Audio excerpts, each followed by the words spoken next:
Ok, donc aujourd'hui on est encore en Koundou. Je suis venu pour évaluer, faire ce que nous appelons entre autres le suivi et évaluation des projets agricoles.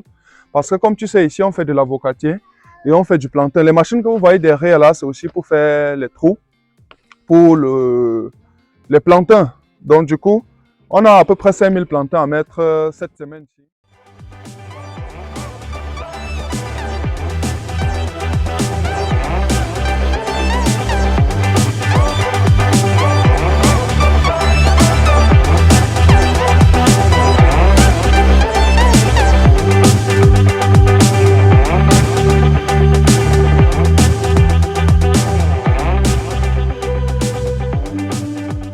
Donc, je disais, je suis donc venu avec l'ingénieur agro-socio-économiste que certainement tu connais déjà pour le suivi et évaluation du projet parce qu'il a déjà le cahier de charge. Donc, le cahier de charge est associé au calendrier agricole qui retrace les différentes étapes du projet et il est donc là pour évaluer plein d'autres choses.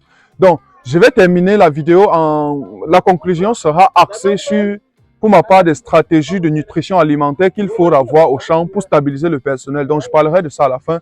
Mais avant qu'on y arrive promptement, il va nous donner, selon lui, les stratégies qu'il faut mettre en place pour rendre l'agriculture attractive et attirer le maximum d'investisseurs. Donc, pendant qu'on était dans la voiture, on a beaucoup échangé et ce n'était pas du tout facile de tirer des conclusions.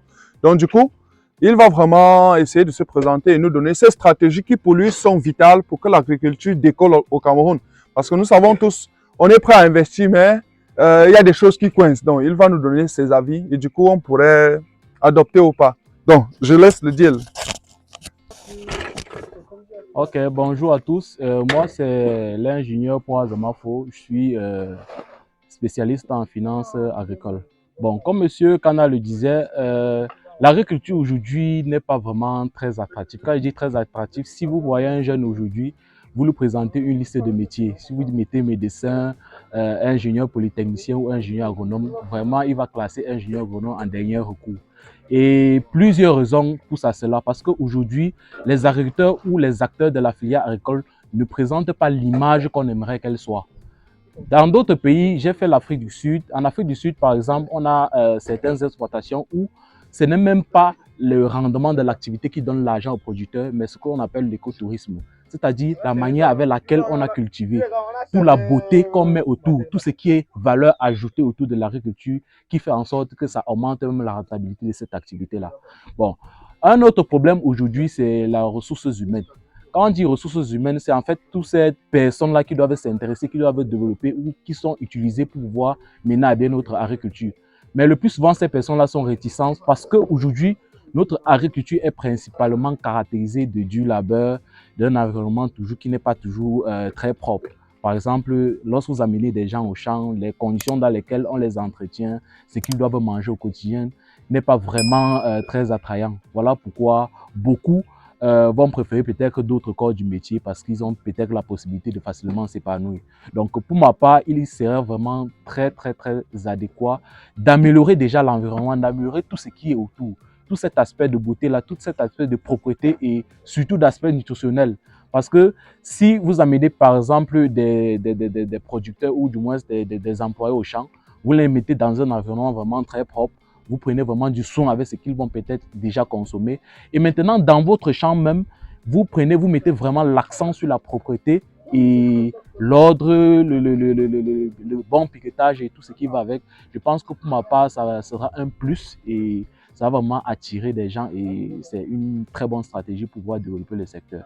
Donc, je vous exhorte vraiment à penser vraiment à cela dans vos projets agricoles et de mettre un très bon accent là-dessus. Je pense qu'avec ça, ça pourra à la fois améliorer la rentabilité, mais aussi attirer beaucoup de personnes vers votre activité. Donc, merci et à très bientôt.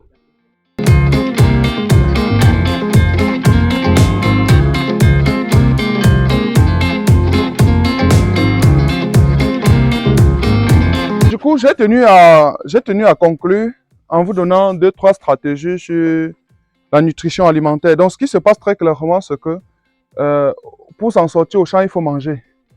Donc, la première stratégie que nous avons utilisée ici pour réussir, c'est de créer ce que j'appelle entre autres un jardin botanique. Donc, on a fait là derrière le manioc, on a fait un peu de piment, On a fait, ici derrière, c'est le macabo. Donc, il y a pas mal de trucs qu'on est en train de faire comme ça. Question de se préparer pour la nourriture. Mais avant d'y arriver, la question que vous deviez vous poser chaque fois que vous êtes en agriculture, c'est qu'est-ce que mes gars mangent? Puisqu'il ne faudrait pas que vous preniez des gars d'une région qui s'adapte à une certaine alimentation et vous venez carrément changer leur alimentation. Quelqu'un qui est habitué à manger son coq, son héros, vous l'amenez dans un environnement où on ne mange que du riz, ça ne marche pas. Donc du coup, vous devez rester interrogatoire dans ce que les gars mangent et c'est ça surtout que vous devez essayer de ramener sur le site. Vous avez mis la nourriture?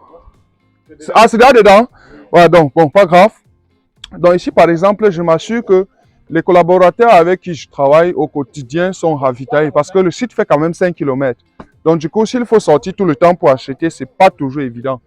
Donc du coup, quand je viens, j'achète le riz, j'achète des spaghettis, j'achète tout ce qu'on peut acheter et donc, sachant que le reste est sur place. Donc c'est pour dire globalement que il faut du moins que possible essayer de produire un certain nombre de choses sur place pour consommer. Ici, par exemple, la culture principale, c'est ça, c'est le plantain. En tout cas, après l'avocat, c'est le plantain. Mais à l'intérieur du site, j'ai également mis de l'avocatier, qu'est-ce que je dis, de la banane douce. Parce que je sais qu'à titre de consommation individuelle, c'est surtout ça qui marche.